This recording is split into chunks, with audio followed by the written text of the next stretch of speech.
La cuna estaba vacía, no había llanto, no había risas, no había ese sonido pequeño y perfecto que Valeria había aprendido a escuchar incluso dormida, incluso desde el otro extremo del apartamento, incluso en los días en que el cansancio la aplastaba contra el colchón como si pesara toneladas. Solo silencio, y en ese silencio, algo dentro de ella supo antes de que su mente pudiera entenderlo. Valeria todavía traía puestos los zapatos del trabajo, el uniforme del hospital olía a desinfectante y a turno doble. Había caminado 8 cuadras desde la parada del autobús pensando en una sola cosa: ver a sus bebés, tocarlos, oler su cabello, sentir ese peso tibio en los brazos que era lo único en el mundo que le devolvía el aliento después de 12 horas. De pie, abrió la puerta del apartamento y llamó. Mónica. Nada. Volvió a llamar. Esta vez más fuerte. Mónica.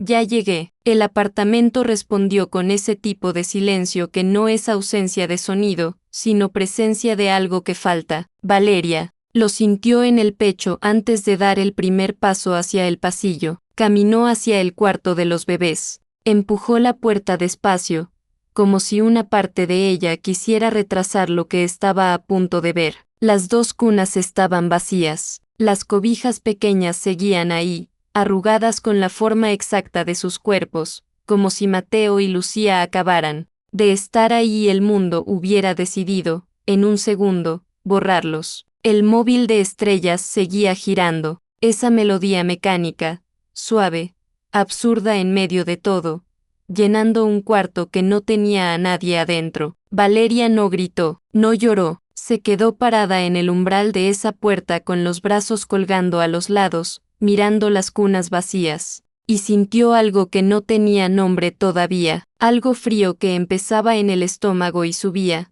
despacio, hasta dejarla sin aire. Fue al baño, vacío, a la cocina, vacío, al cuarto de Mónica, la cama tendida, el closet cerrado, todo en su lugar, demasiado en su lugar, como si nadie hubiera vivido ahí en mucho tiempo. La bolsa de los pañales no estaba, el coche de paseo tampoco. Valeria tomó su teléfono y marcó el número de Mónica. Una voz grabada le dijo que el número no estaba disponible. Marcó de nuevo, lo mismo, y otra vez. Se sentó en el suelo del pasillo, con la espalda contra la pared, y por un momento no hizo nada, solo respiró, solo existió dentro de ese segundo antes de que todo cambiara para siempre. Luego marcó el 911. Cuando la operadora contestó, Valeria habló con una voz que ella misma no reconoció, tranquila, casi, demasiado tranquila para lo que estaba diciendo. Mis bebés desaparecieron, mi niñera se los llevó, por favor,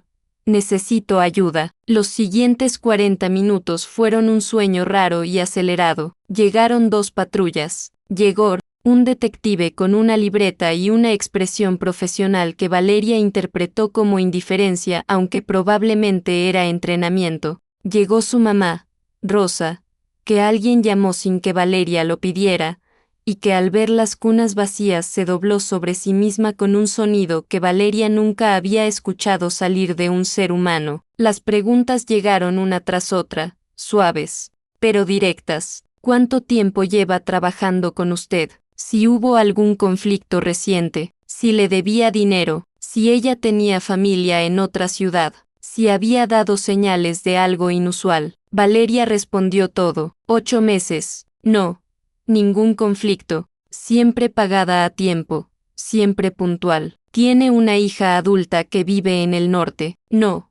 Nada inusual. Absolutamente nada. El detective anotó todo con calma y luego dijo algo que Valeria no esperaba. Señora, Mónica Reyes no tiene antecedentes, sin historial criminal, sin reportes previos, sin alertas de ningún tipo. En este momento no hay evidencia de un delito intencional. Vamos a abrir la investigación, pero necesito que entienda que los procesos toman tiempo. Tiempo. Valeria lo miró. Sus bebés tienen 7 meses, dijo. No tengo tiempo. El detective bajó la mirada un momento, luego volvió a su libreta. Esa noche, después de que todos se fueron, después de que su mamá se quedó dormida en el sillón de la sala rezando entre sueños, Valeria entró sola al cuarto de los bebés. Se sentó en el piso entre las dos cunas, tomó la cobija de Lucía y la apretó contra su cara. Todavía olía a ella, a ese olor suave y cálido e irreemplazable que solo tienen los bebés, que nadie sabe explicar, que Valeria había memorizado desde el primer segundo de vida de sus hijos, como si su cuerpo hubiera sabido que algún día iba a necesitar ese recuerdo para sobrevivir. Cerró los ojos, y en ese cuarto quieto, con el móvil de estrellas que ya había dejado de girar, con el silencio instalado como algo permanente, Valeria se hizo la única pregunta que importaba. Mónica la amaba, eso no era duda, eso era certeza, 8 meses de certeza. Entonces, ¿por qué? No como acusación, no con rabia todavía, solo como pregunta, como el principio de algo que todavía no tenía forma, pero que estaba ahí, moviéndose despacio en la oscuridad, esperando el momento en que ella tuviera fuerzas suficientes para mirarlo de frente. Hay cosas que uno aprende a cargar solo sin darse cuenta de cuando empezó a hacerlo. Valeria no eligió ser madre soltera, nadie elige eso. Simplemente llegó un momento en que Andrés dejó de estar, y ella tuvo que decidir qué hacer con ese espacio vacío que él dejó en medio de un embarazo, en medio de una vida que apenas estaban construyendo juntos. No hubo pelea grande, no hubo una escena dramática que ella pudiera recordar después para explicarle a sus hijos lo que pasó. Solo fue un proceso lento y silencioso, como cuando el agua se va de un vaso con una grieta pequeña. Un día está lleno, luego está a la mitad, luego un día lo levantas y ya no queda nada adentro. Andrés se fue así, poco a poco, y luego del todo. Cuando Valeria tenía 5 meses de embarazo, él dejó de contestar los mensajes con la misma velocidad de antes. Cuando tenía 6, empezó a cancelar los planes. Cuando tenía 7, ya había semanas enteras de silencio que él llenaba con excusas que sonaban cada vez menos a excusas y cada vez más a despedidas. Ella nunca le suplicó que se quedara. Eso también era parte de quién era Valeria. Tenía una dignidad tranquila que a veces se confundía con frialdad, pero que en realidad era otra cosa. Era la forma en que ella procesaba el dolor. Hacia adentro, sin testigos, dio a luz sola. Su mamá estuvo ahí, claro, sosteniendo su mano en la sala de partos, pero sola en el sentido que importa, sin la persona que se supone debe estar, sin el padre de sus hijos mirando ese momento con los ojos llenos. Mateo llegó primero, 3 minutos después. Lucía, y Valeria, agotada, abierta, más vulnerable de lo que había estado en toda su vida, los miró a los dos y sintió algo que no esperaba sentir en ese momento. No alivio, no alegría inmediata, sino una responsabilidad tan grande que por un segundo le quitó el aire. Soy todo lo que tienen, pensó, y luego, más despacio, como una promesa que se hace en silencio, y les voy a bastar. Esa promesa la levantó cada mañana durante los siguientes meses, cuando trabajaba turnos dobles en el hospital y llegaba tan cansada que se quedaba dormida con los zapatos puestos, cuando pagaba las cuentas y sobraban apenas unos pesos, cuando a las 2 de la madrugada, los 2 bebés lloraban al mismo tiempo y no había nadie más en ese apartamento para ayudarla. Les iba a bastar, y punto. Pero incluso la gente más fuerte necesita ayuda. Eso también es verdad. Mónica llegó en el mes número 4, una recomendación de una vecina, luego otra más. Cuando Valeria la entrevistó, Mónica llegó 10 minutos antes de la hora. Eso fue lo primero que notó. Luego notó sus manos. Eran manos de alguien que ha cargado bebés durante mucho tiempo, seguras, naturales, sin nerviosismo. Mónica tenía 52 años y una hija adulta que vivía lejos. Había trabajado con familias durante casi 3 décadas. No hablaba mucho de su vida personal, pero tampoco lo evitaba. Era simplemente una mujer que encontraba su propósito en cuidar a los que no podían cuidarse solos. La primera semana, Valeria llegaba del trabajo y revisaba todo: las cunas, los biberones, el registro de las horas de sueño que Mónica llevaba escrito a mano en una libreta pequeña. Todo estaba en orden, todo estaba bien. La segunda semana, llegó y encontró a Mónica sentada en el piso del cuarto de los bebés, con Mateo en el regazo y Lucía apoyada contra su pierna, los tres viendo girar el móvil de estrellas como si fuera lo más fascinante del mundo. Valeria se quedó en la puerta sin que la vieran, y por primera vez desde que sus hijos nacieron, sintió que podía soltar algo, no todo, pero algo. Con los meses, Mónica se volvió parte del ritmo del apartamento. Llegaba a las 7 de la mañana con el cabello recogido y un olor suave a lavanda que los bebés empezaron a asociar con calma. Cuando Lucía tuvo su primera fiebre alta y Valeria estaba en el hospital sin poder salir, Mónica se quedó toda la noche sin que nadie se lo pidiera. Cuando Mateo empezó a dar señales de querer gatear, Mónica lo animaba con una paciencia infinita, aplaudiendo cada intento como si fuera una hazaña histórica. Y en los momentos quietos,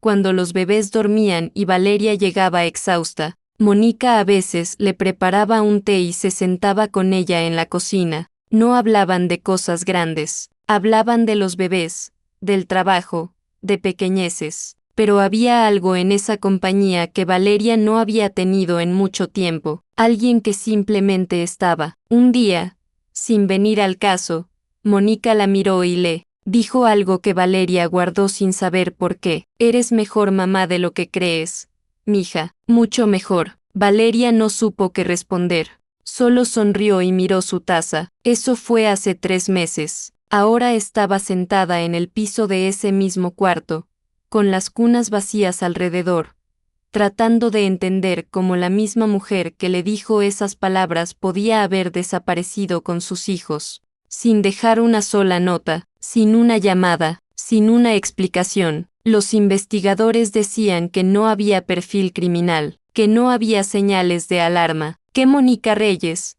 en todos los registros que existían, era exactamente lo que parecía ser. Pero los registros no explican todo. Eso Valeria lo sabía mejor que nadie. Había algo que no encajaba, una pieza que faltaba, y mientras el mundo afuera empezaba a amanecer y su mamá seguía dormida en el sillón rezando en sueños, Valeria se quedó ahí, quieta, con la cobija de Lucía en las manos, dejando que esa pregunta creciera despacio en su interior. Mónica la conocía, Mónica los quería, de eso Valeria estaba segura. Entonces él, ¿por qué tenía que estar en algún lugar, enterrado en algo que ella aún no había pensado en buscar? El tercer día fue el más difícil, no porque pasara algo terrible, sino porque no pasó nada, y en la ausencia de noticias, la mente de Valeria empezó a hacer lo que hacen las mentes cuando no tienen respuestas. Empezó a inventarlas. Se levantó a las 4 de la mañana con el corazón acelerado y fue directo al cuarto de los bebés,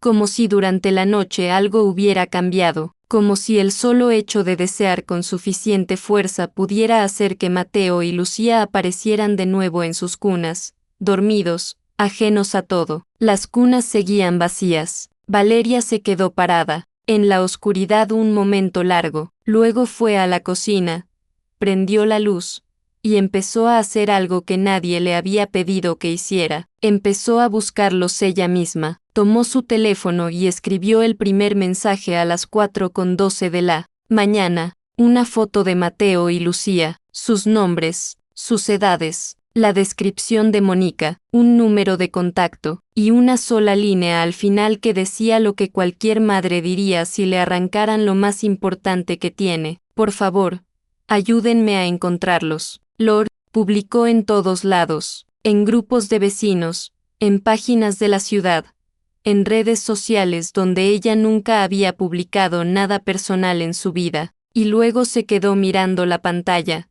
esperando. A las 5 de la mañana tenía 200 respuestas, a las 7, miles. La historia se movió por internet con esa velocidad extraña que tienen las cosas que tocan algo verdadero en la gente. madres que compartían llorando, personas que no conocían a Valeria pero que de alguna forma sentían que sí, voluntarios que se organizaron solos para buscar en parques, en terminales de autobús, en plazas comerciales. El mundo se movió por ella, y aún así, sus brazos seguían vacíos. Su mamá Rosa intentaba hacer cosas útiles, cocinaba aunque nadie comía, ordenaba cosas que ya estaban ordenadas. A veces se sentaba junto a Valeria y le tomaba la mano sin decir nada, porque ya había aprendido que las palabras no alcanzaban para esto. Los investigadores llegaban y se iban con caras que no decían suficiente, pistas en revisión, cámaras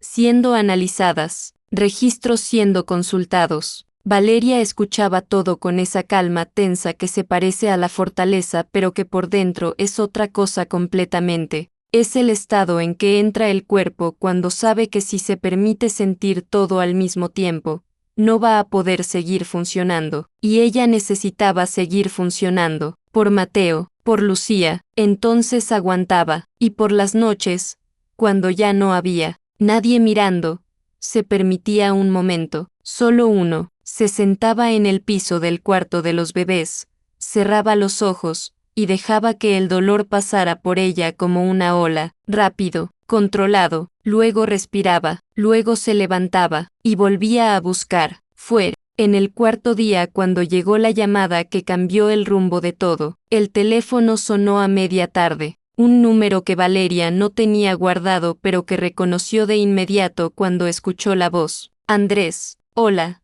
Valeria, vi lo que pasó en las noticias. Cuánto lo siento. Ella no respondió de inmediato, dejó que el silencio ocupara el espacio, entre los dos por un momento. Andrés, el hombre que no había llamado cuando nacieron sus hijos, el hombre que no había preguntado ni una sola vez en 7 meses si estaban bien, si necesitaban algo, si ella seguía viva y de pie después de todo, ese hombre estaba al teléfono ahora, diciéndole que lo sentía. Valeria respiró despacio. Gracias por llamar, dijo, y estaba a punto de seguir hablando cuando Andrés dijo algo que le detuvo el pensamiento en seco. Espero que puedas hablar con Mónica pronto, que todo se resuelva. El cuarto se quedó quieto alrededor de ella. Valeria miró un punto fijo en la pared, procesó esas palabras despacio, una por una. Mónica, él había dicho su nombre, no dijo la niñera.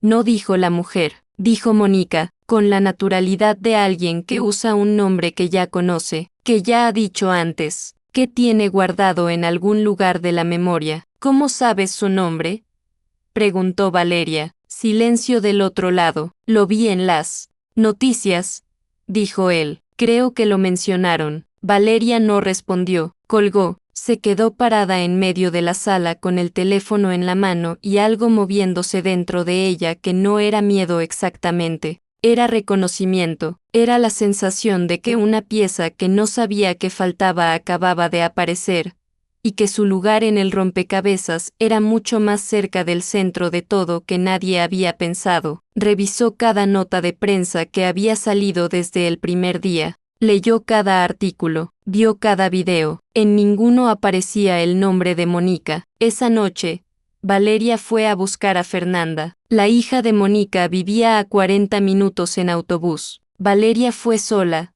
sin decirle a nadie, con ese tipo de determinación, silenciosa que a veces se parece a la calma pero que por dentro es fuego puro. Fernanda abrió la puerta con ojos que ya habían llorado mucho. Era joven, tal vez 28 años, con los rasgos de su madre pero sin esa serenidad que Mónica llevaba encima como una segunda piel. Valeria no fue con rodeos. Fernanda, necesito que me digas todo lo que sabes. La joven negó con la cabeza, dijo, que no sabía nada, que su madre no le había dicho nada, que ella también estaba asustada y confundida. Valeria la escuchó, la creyó, en parte, pero esperó, y justo cuando se estaba levantando para irse, cuando ya tenía la mano en el marco de la puerta, Fernanda dijo algo casi para sí misma, tan suave que Valeria casi no lo escuchó. Mi mamá me dijo hace unas semanas que tenía miedo, que estaba cuidando algo muy importante y que no podía explicarme más. Valeria se dio la vuelta despacio. ¿Miedo de qué?, preguntó. Fernanda levantó los ojos. No me lo dijo, pero nunca la había visto así. Mi mamá no se asusta de nada, y esas últimas semanas estaba diferente. Estaba cargando algo. Valeria salió de ese apartamento con la cabeza llena de piezas que todavía no formaban una imagen completa. Pero algo había cambiado. La pregunta ya no era solo dónde estaban sus hijos. La pregunta ahora era de qué, exactamente, los estaba protegiendo Mónica, y esa pregunta la siguió todo el camino de regreso a casa, silenciosa, paciente, esperando el momento en que hubiera suficiente luz para ser respondida. La llamada llegó a las 6 de la mañana del sexto día. Era el detective. Su voz tenía algo diferente, no urgencia exactamente, algo más parecido al alivio contenido de alguien que tiene buenas noticias pero que ha aprendido a no entregarlas. Demasiado rápido. Los encontramos, dijo. Los tres están bien. Valeria no gritó, no lloró. Se sentó despacio en el borde de la cama y repitió las palabras en silencio como si necesitara escucharlas varias veces antes de poder creerlas. Los tres están bien. Mónica había sido localizada en un apartamento pequeño a 2 horas de la ciudad, un lugar sin nada especial, una calle tranquila, una ventana con luz adentro, y adentro de esa luz, 2 bebés de 7 meses dormidos sobre una cobija en el piso, uno junto al otro, como siempre dormían. Cuando los oficiales llegaron, Mónica no corrió, no se escondió, estaba sentada en una silla junto a los bebés, con las manos en el regazo, como alguien que lleva días esperando que toquen a esa puerta. Solo dijo una cosa cuando entraron: cuídenlos, yo voy con ustedes sin problema, pero primero asegúrense de que estén bien. Valeria llegó 40 minutos después. Entró a ese apartamento sin sentir las piernas, sin sentir nada de la cintura para abajo. Caminó como si el suelo no fuera completamente real hasta que vio a Mateo levantar la cabeza desde la cobija y mirarla con esos ojos grandes y oscuros que eran exactamente los ojos de ella. Entonces sí sintió todo. Los tomó a los dos al mismo tiempo, uno en cada brazo, y se dobló sobre ellos en silencio, sin sonido, con ese tipo de llanto que no tiene voz porque viene de un lugar demasiado profundo para que la voz llegue ahí. Mateo le jaló el cabello. Lucía le tocó la cara con la mano abierta, como reconociéndola, como diciéndole algo que los bebés saben decir sin palabras. Valeria los apretó más. En algún lugar detrás de ella, Mónica observaba todo sin moverse, con los ojos llenos pero sin derramar nada, con esa expresión de alguien que acaba de soltar un peso que cargó durante demasiado tiempo y que ahora no sabe exactamente qué hacer con las manos vacías. Fue el detective quien habló primero. Señora Reyes, va a tener que acompañarnos. Mónica asintió, se levantó despacio, y antes de que la llevaran, miró a Valeria. Solo la miró, sin pedir nada. Valeria la miró de vuelta, con los bebés todavía en brazos, con 6 días de terror todavía en el cuerpo, y no dijo nada. Todavía no tenía palabras para lo que sentía. Todavía no sabía si lo que sentía era rabia o alivio o algo más complicado que las dos cosas juntas. Eso vino después. La verdad vino después. En la declaración formal, Mónica habló durante casi 2 horas. Valeria no estuvo presente, pero el detective le contó todo esa misma tarde, sentados en una sala pequeña con café frío que ninguno de los dos tocó. 3 semanas antes de desaparecer, Mónica había visto a un hombre afuera del edificio de Valeria, un hombre que esperaba en la acera de enfrente, mirando la entrada. Mónica lo había notado 2 días seguidos. El tercero, el hombre no estaba solo, venía con una mujer y con otra persona que Mónica describió como alguien con cara de abogado, portafolio, ropa formal,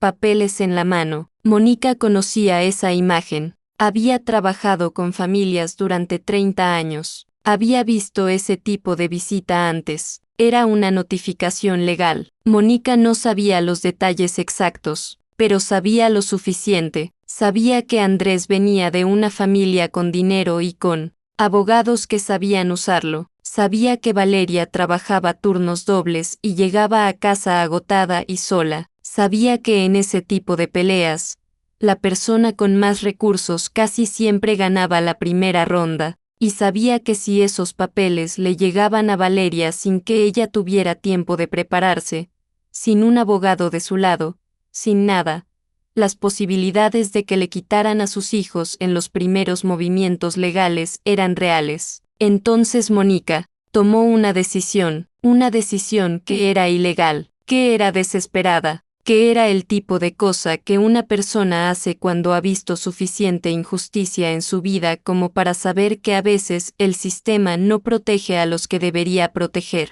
Sacó a los bebés del apartamento en un momento en que nadie podía notificarle nada a nadie, los puso a salvo en el único lugar donde podía cuidarlos mientras el tiempo hacía su trabajo, y esperó a que la historia de Valeria se volviera pública, a que miles de personas la vieran, a que la búsqueda creara un registro, una huella, un documento vivo de que esta madre había removido el mundo entero para encontrar a sus hijos. Porque Mónica sabía algo que Valeria no sabía todavía. La mejor defensa en una batalla legal no es solo un abogado, es un testigo, son 1000 testigos, son 100.000 personas que ya saben quién es esta madre antes de que cualquier juez abra un expediente. Mónica no desapareció para hacerle daño, desapareció para construirle un escudo. Valeria escuchó todo esto sin interrumpir, con las manos quietas sobre la mesa, con los ojos fijos en algún punto que no era exactamente el detective ni exactamente la sala, sino ese espacio intermedio donde uno va cuando está procesando algo que cambia la forma en que recuerda cada cosa que ya vivió. Volvió a ver cada momento de los últimos 6 días con ojos distintos, las cunas vacías, el móvil girando, las noches en el piso del cuarto de los bebés, el miedo, la rabia, la sensación de traición que la había acompañado como una sombra desde el primer minuto. Todo eso seguía siendo real, no desaparecía porque ahora hubiera una explicación, pero la explicación lo cambiaba todo de todas formas. Mónica no era una villana, Mónica era una mujer que había visto venir, algo que Valeria no había visto, que había tomado la decisión más difícil que puede tomar alguien que quiere a otra persona, sacrificar la confianza para proteger lo que esa confianza cuidaba. Valeria salió de esa sala sin decir mucho, manejó de regreso a su apartamento, con los bebés en sus sillas en el asiento trasero. En algún semáforo en rojo se giró a mirarlos. Mateo dormía con la boca levemente abierta. Lucía miraba por la ventana con esa concentración seria que tenía desde recién nacida, como si el mundo fuera un problema que estaba a punto de resolver.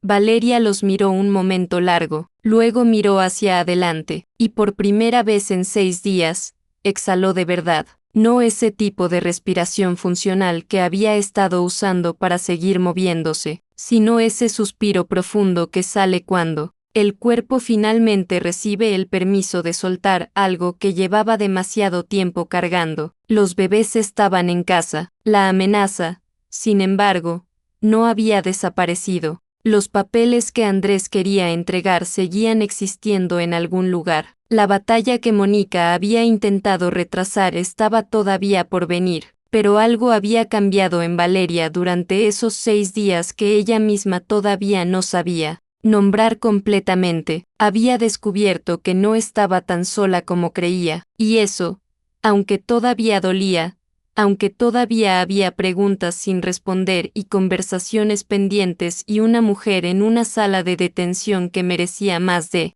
lo que Valeria sabía todavía cómo darle, era suficiente para seguir. Nadie te prepara para pelear por tus hijos. No existe un manual, no existe una voz que llegue en el momento correcto y te explique qué hacer cuando el sistema que se supone debe protegerte se convierte en el campo de batalla donde alguien con Más dinero que tú intenta redefinir lo que significa ser madre. Valeria lo descubrió de la manera más dura. Los papeles llegaron formalmente 4 días después de que los bebés volvieron a casa. Una demanda de custodia presentada por Andrés, respaldada por su familia, con argumentos construidos sobre una sola idea central, que Valeria, por trabajar turnos dobles, por vivir sola, por no tener los recursos que ellos tenían, no podía ofrecerles a Mateo y Lucía lo que ellos sí podían ofrecer. No era un argumento sobre amor,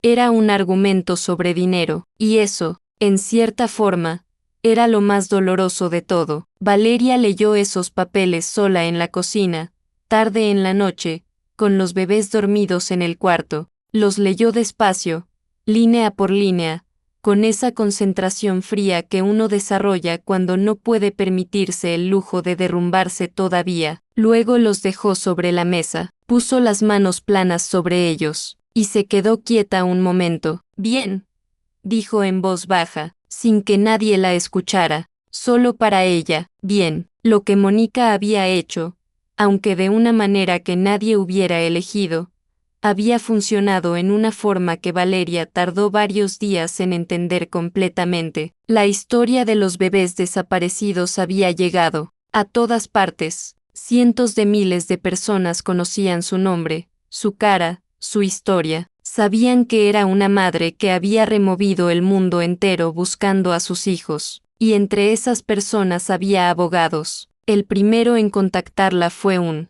abogado de familia que llevaba 20 años trabajando casos exactamente como el de ella. Luego llegó una organización que ayudaba a madres en disputas de custodia desiguales. Luego otra persona, y otra. De repente, Valeria no estaba sola frente a un ejército de abogados caros. Tenía su propio equipo. La batalla legal duró meses. No fue limpia ni rápida ni dramática de la manera en que las cosas lo son en las películas. Fue papeleo y audiencias y días enteros esperando en pasillos fríos con Mateo y Lucía en el coche de paseo, tratando de que no lloraran, tratando de no llorar ella misma. Hubo momentos en que sintió que iba a perder, momentos en que los argumentos del otro lado sonaban tan construidos, tan pulidos, que Valeria miraba a su abogado buscando algo en su expresión que le dijera que todo iba a estar bien, y su abogado, que era un hombre de pocas palabras pero de convicciones claras,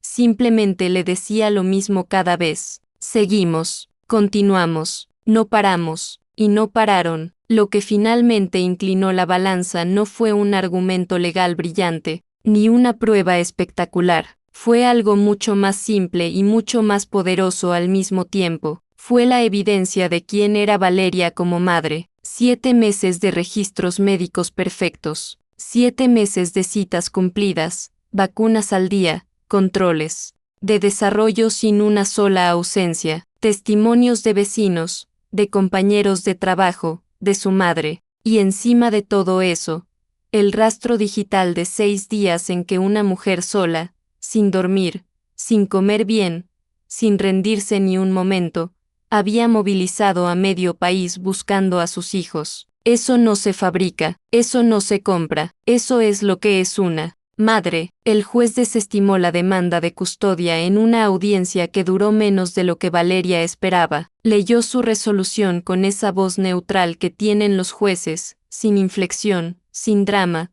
pero las palabras eran claras. No existía evidencia de negligencia, no existía justificación para modificar la custodia. Los niños permanecerían con su madre. Valeria escuchó esas palabras y no reaccionó de inmediato. Esperó a salir del edificio, esperó a llegar al estacionamiento, esperó a que su abogado terminara de hablar y se despidiera con un apretón de manos. Y entonces se apoyó contra el carro, miró hacia arriba, y dejó que todo saliera de una vez, sin control, sin testigos importantes, solo ella y el cielo abierto sobre su cabeza y meses enteros de peso abandonando su cuerpo de golpe. Lloró hasta que no quedó más, luego respiró, luego se secó la cara, luego abrió el carro y fue a recoger a sus hijos donde su mamá los cuidaba. El tema de Mónica fue distinto, más complicado, del tipo de complicado que no se resuelve en una audiencia ni con una resolución clara. Hubo cargos, reducidos,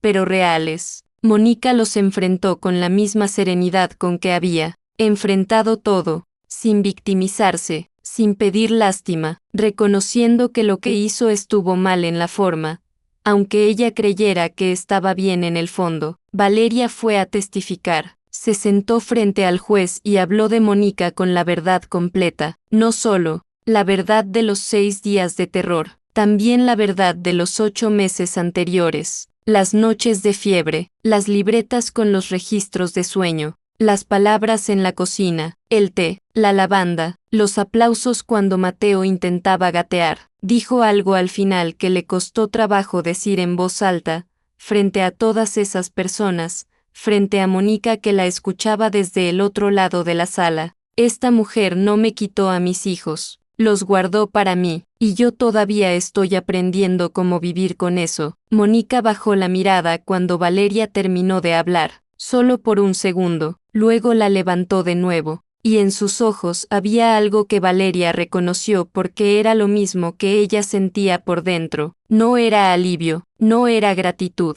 era algo más honesto y más difícil que esas dos cosas. Era el peso de querer a alguien de verdad en un mundo que no siempre deja espacio para que ese amor tenga una forma perfecta. Las cosas no volvieron a ser lo que eran. Eso también es verdad y merece ser dicha. Mónica no regresó al apartamento. Ese capítulo había quedado marcado con demasiadas cosas para simplemente borrarse. Valeria lo entendió. Mónica también. Algunas relaciones sobreviven las tormentas transformadas en algo diferente, no peor, solo diferente. Se escribían de vez en cuando, mensajes cortos, fotos de los bebés, principalmente. Mónica siempre respondía lo mismo cuando llegaba una foto, un corazón pequeño, nada más, nada menos, era suficiente. Los meses siguientes fueron los primeros en mucho tiempo en que Valeria sintió que el suelo debajo de sus pies era firme, no perfecto, no sin dificultades, pero firme. Siguió trabajando sus turnos.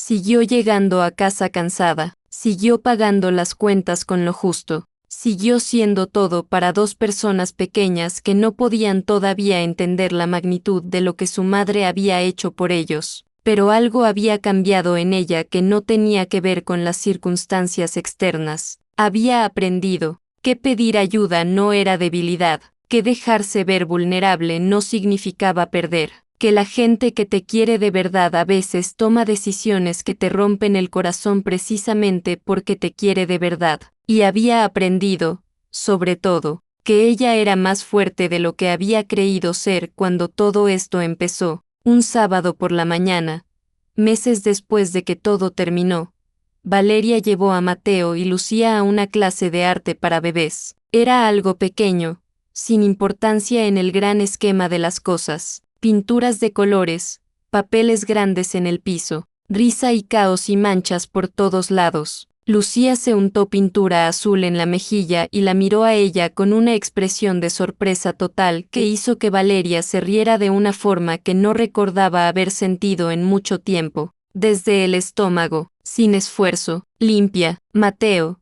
concentradísimo, usó la mano entera para dibujar algo que según el instructor era una persona, una figura redonda con líneas que salían de todos lados. Valeria lo miró y le preguntó quién era. Mateo la miró, luego señaló el dibujo, luego la señaló a ella. Mamá, dijo, con esa voz nueva y pequeña de alguien que está estrenando las palabras del mundo. Valeria tomó el dibujo con las dos manos, lo sostuvo un momento, y entendió. De esa manera que no necesita palabras ni explicaciones ni audiencias ni resoluciones, de ningún juez, que todo lo que había pasado, todo el dolor y el miedo y los días sin dormir y las noches en el piso entre las cunas vacías, había llevado exactamente a esto, a este momento, a este sábado, a esta risa azul en la mejilla de su hija y esta palabra nueva en la boca de su hijo, a ella, sosteniendo prueba de que existía en el mundo de alguien que la necesitaba. Eso era suficiente, eso siempre había sido suficiente.